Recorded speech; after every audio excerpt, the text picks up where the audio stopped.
Question of the Week from the Naked Scientists. Hello and welcome to the Question of the Week podcast. I'm Connie Orbach and this week we're answering Shay Ghiani's question.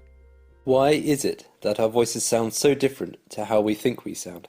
In radio, I am constantly disappointed by the sound of my own voice, so I was keen to bring in the experts for this one. Here's Dr. Nick Gibbons, a specialist in voice surgery. The way we hear is by sound waves, which are pressure waves going through the air, coming in through the ear canal, through the eardrum and the small bones of hearing into the inner ear, where it creates electrical signals that get sent to the brain, and the brain interprets that as hearing. Now that's the majority of the way we hear. However, the second way we hear is actually sound waves, pressure waves, going in through the bones of the skull, directly into the inner ear, rather than through the ear canal.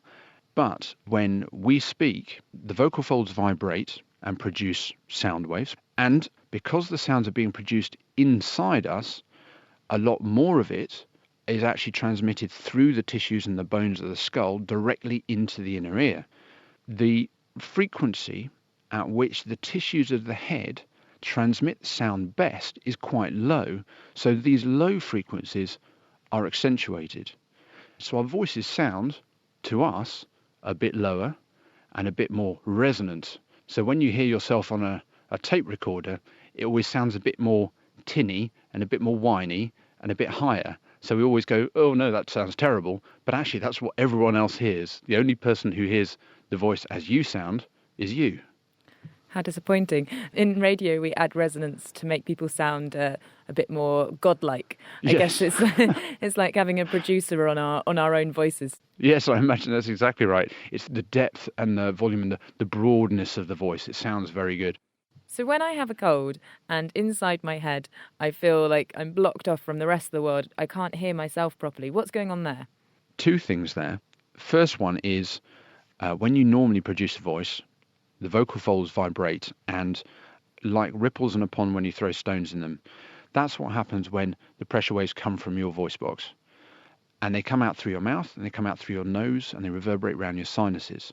When you've got a cold, you don't have the nose and the sinuses. They're completely blocked up. So it's only reverberating around your throat and your mouth. So immediately that's going to alter the sound of your voice. The second thing is even less sound is going out of your mouth and in through your ears for you to hear it, and more of it, percentage-wise, is reverberating up through the tissues of your skull into your inner ear. So it's going to sound even more different than it is normally. Well, there we go. I guess it'll always sound better in my head. Next week, we'll be answering Warren's question. We all know that the galaxy contains billions of stars. Since the amount of energy that all those stars have been pouring out is obviously enormous, how come space is so cold?